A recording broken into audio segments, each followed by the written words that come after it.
Good morning everyone, welcome back to our channel. Good morning. তো আমি দুদিন পোহা বানিয়েছিলাম, তো আমাকে বলেছিল পোহা রেসিপি শেয়ার করতে। আমি বলেছিলাম একদম সিম্পল রেসিপি, তাও কমেন্টে কেউ যদি জানায় তাহলে আমি শেয়ার করব। তো আজকেও যেহেতু ব্রেকফাস্টে পোহা খাবো, তো তার জন্য পোহা বানাচ্ছি।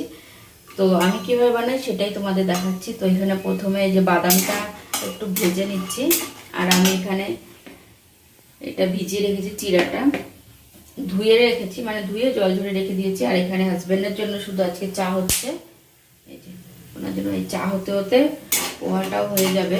তো বাদাম ভাজা হয়ে গেছে, বাদাম ভাজাটা এখন নামিয়ে নিই। এখন এই তেলের মধ্যে একটু জিরা আর একটু সর্ষে, আমি দুটোই দিয়েছি, তোমরা চাইলে যে কোনো একটাও দিতে পারো। এখন এর মধ্যে দিয়ে দেবো কাঁচা লঙ্কা কুচি,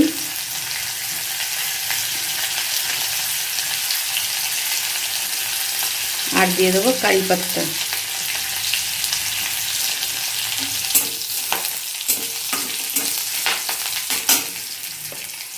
আর দেবো সামান্য একটু হলুদ। এই হচ্ছে সিম্পল মশলা এটা, ব্যাস। এবার দিয়ে দেবো পোহাটা। তো পোহা দিয়ে দেখতে পাচ্ছি উপর দিয়ে নুনটাও দিয়ে দিয়েছি পরিমাণ মতো। এখন এটা ভালো করে মিশিয়ে নেব।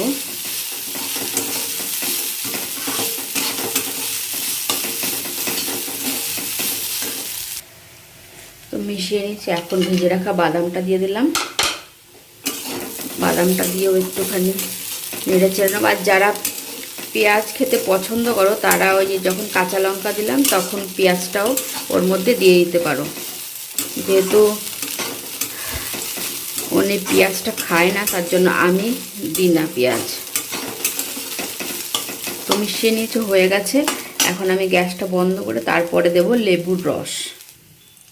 তো গ্যাস বন্ধ করে দিয়েছি, এখন লেবুর রস দিয়ে দিচ্ছি।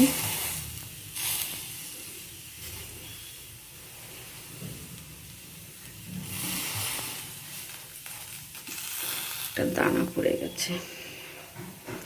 এখন এটা ভালো করে একটু মিশিয়ে নেব। তো রেডি আমার পোহা।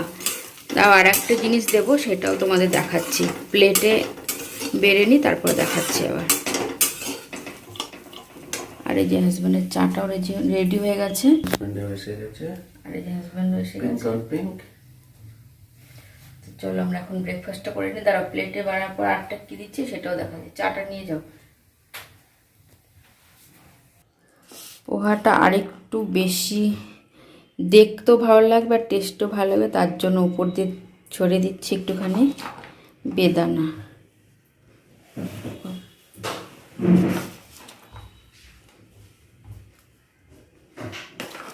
তোমরাও এরকম বেদানা ছড়িয়ে একবার খেয়ে দেখতে পারো, আশা করছি ভালোই লাগবে।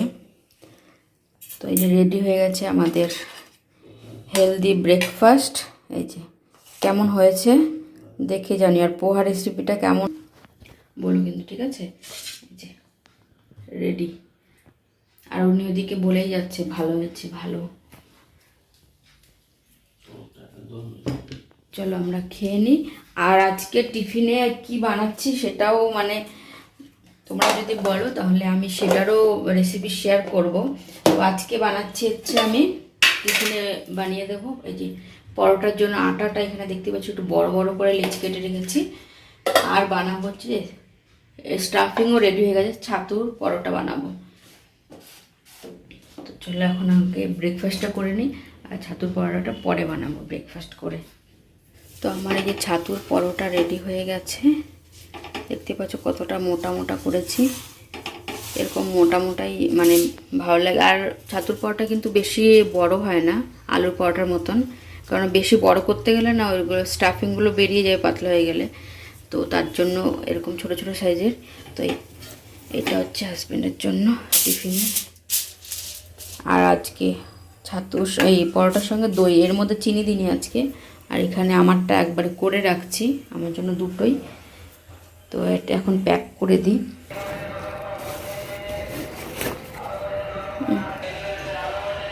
ট্রাফিক দেখছি অনেক আছে, ট্রাফিক। হ্যাঁ इधर से कम है, बीच वाले के साइड से कम है। कम है वो लंबा रहता है।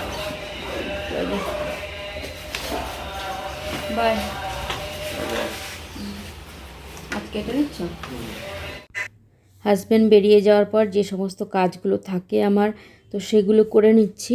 বেশিরভাগটাই করা হয়ে গেছে। তো এখন এই যে আজকে কতগুলো কৌটাকাটি বের করেছি, মানে শেষ হয়ে গেছিলো কৌটা জিনিসপত্রগুলো। আমি শেষ হয়ে গেলে ওগুলো বেশিরভাগ দিনই কৌটোগুলো ধুয়ে তারপরে আবার ওইটা রিফিল করি।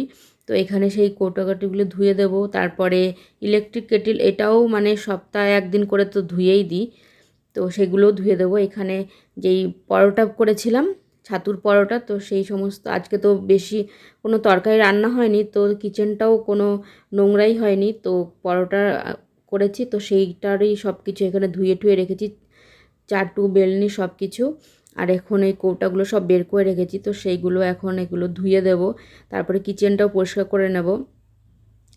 আর আমি কিছুদিন মানে 2-3 দিন আগে তোমাদের যখন আমি নার্সারি থেকে যে গোলাপ ফুল গাছটা, তুলসী গাছটা নিয়ে এসেছিলাম, তো সেদিন জিজ্ঞাসা করেছিলাম যে এই গাছটা কে লাগিয়েছে তোমাদের মনে হয়। তো তার মধ্যে সোমার সাথে দিদিভাই, ওই সোমা দিদিভাই বলেছিল যে মনে হচ্ছে যে হাজব্যান্ড লাগিয়েছে, মানে ওনার কথা বলছিল। আর একটা বলছিল সায়ন ফ্যামিলি ব্লগস থেকে দিদিভাই, ওই দিদিভাইও বলেছিল যে হাজব্যান্ডের কথায় যে উনিই লাগিয়েছিল, কিন্তু না, উনি লাগায়নি, আমি লাগিয়েছিলাম। তার জন্যই আরও জিজ্ঞাসা করেছিলাম যে তোমাদের কি মনে হয় কে লাগিয়েছিল। ওনার মানে ঘরের 99% কাজই আমিই করি, উনি মানে ঘরের কোনো কাজই ধরতে গেলে করেই না। 2-1 দিন একটু দোকান টোকান যেতে বলে যায়, তাও অর্ধেক জিনিসই ভুলে আসে। আর দেখেই থাকো যে উনি ঘরের কোনো কাজই করে না, বাজার টাজার সব আমি একা হাতেই সব কিছুই করি। উনি শুধু বাইরের মানে যে মেন কাজটা সেটাই করে, আর আমি এইদিকে ঘরের কাজটা সবটাই করি। তো তোমাদের জিজ্ঞাসা করেছিলাম যে কে লাগিয়েছিল গাছটা, তো তোমরা দুজনেই বলেছিলে যে হাজব্যান্ড লাগিয়েছিল। না, উনি লাগায়নি, আমি লাগিয়েছি। ওই সমস্ত কাজ আমারই, মানে আমাদের ঘরের যাবতীয় যা টুকটাক কাজ আছে সব আমারই ওইটা। তো সেটাই আমি জিজ্ঞাসা করেছিলাম, আর তোমাদের জানিয়ে দিলাম যে আমি লাগিয়েছিলাম। আর এই যে সেই জিনিসটা কিনেছি 1 সপ্তাহ 10 দিনের মতন হয়ে গেছে এইটা, মানে মপটা, কিন্তু এখনও ইউজ করিনি।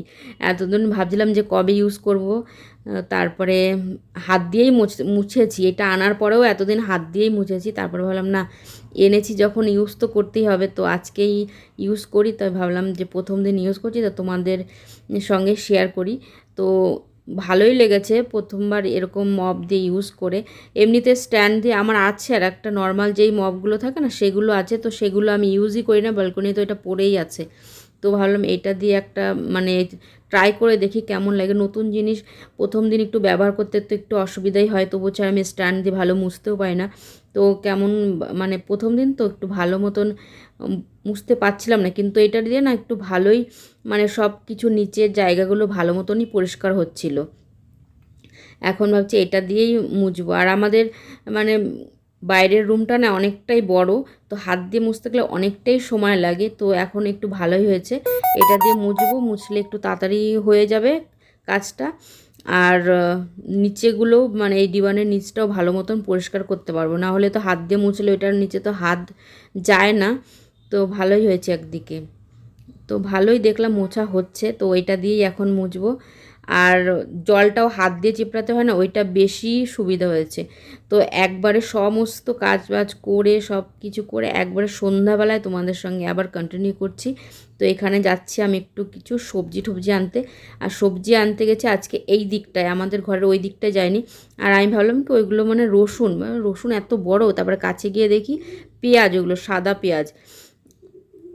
তো সাদা পেঁয়াজগুলো তাই ভাবলাম তোমাদের একটু দেখাই। আর এই দোকানটায় না আমরা যেই সিটি সুপার বাজারে যাই ওইটা তখনও হয়নি, ওই মার্কেটটা এইখানে তখন থেকেই আমরা আসতাম এই দোকানটায়। তো এই দোকানটা অনেক দিন পর আসলাম, তাও আসলাম একটা জিনিস নিতে, সেটা হচ্ছে এই জিনিসটা, যেটা হাজব্যান্ডের 2-3 দিন ধরে শেষ হয়ে গেছিলো। আমি ফ্লিপকার্টে অর্ডার করেছিলাম, কিন্তু ফ্লিপকার্টের এই গ্রসারির আইটেমের ওই সেকশনটা এটা ছিল না, তাই আলাদাভাবে এটা নিতে এসছে এখানে। উনি তো আবার মানে তেল ছাড়া বেরোয় না, অফিসে যাওয়ার সময় তেল লাগবে ওনার, একটুখানি ছিল, তো সেটাও শেষ হয়ে গেছে। আর ওইটা অনলাইনেও আমি পাইনি, তার জন্য আমি নিজেই নিতে এসেছি। আর নিতে এসেছি যখন আমি বললাম কিছু সবজিও কিনে নিয়ে যাই, তবে এই তেল, তারপরে এই দই, ডিম, সবজি এগুলো নিয়ে গেলাম। আর এসে দেখি হাজব্যান্ডও তাড়াতাড়ি চলে এসছে। আর ওনার পিঠে না কীভাবে ওইখানে লেগেছে, তো সেটাই ওইখানে শুয়ে আছে। তারপর অনেকটা আগেই চলে এসছে, সময়ের আগে চলে এসছে বলে যে ভালো লাগছিল না, তার জন্য তাড়াতাড়ি চলে এসছে। ওই দেখো ব্যথা করছে, তার জন্য এরকম শুয়ে আছে। আর এসে বললো একটুখানি ম্যাগি খাবে, তো ওনার জন্য একটু ম্যাগি করে দিলাম। বললো না তুমি খেলে তারপরে আমি খাবো। তারপর আমি একটুখানি নিয়েছি, তারতেও হয়নি ওনার থেকে আর একটু দিয়েছে। আমি বলছি খাবো না, আমার ভালো লাগছে না ম্যাগি খেতে। তো আজকে ম্যাগি খেতে খেতেই ভিডিওটা শেষ করছি। ভিডিওটার মধ্যে যদি কিছু ভালো লেগে থাকে তাহলে ছেড়ে যাওয়ার আগে লাইক, কমেন্ট, শেয়ার আর সাবস্ক্রাইব করে দিও নতুন বন্ধু যারা এসছো। তো এই যে ম্যাগি খেতে খেতে ভিডিওটা এখানে শেষ করছি। আর এখানে ওনার ব্যথাটা মানে এখনও ঠিক হয়নি পুরোপুরি। আর এটা খাওয়ার পর দেখি রাতে কি করি সেটা তোমাদের সঙ্গে শেয়ার করে নিই। তো এই দেখো ম্যাগি দিয়েছে, আবার বললাম খাবো না তাও দিই।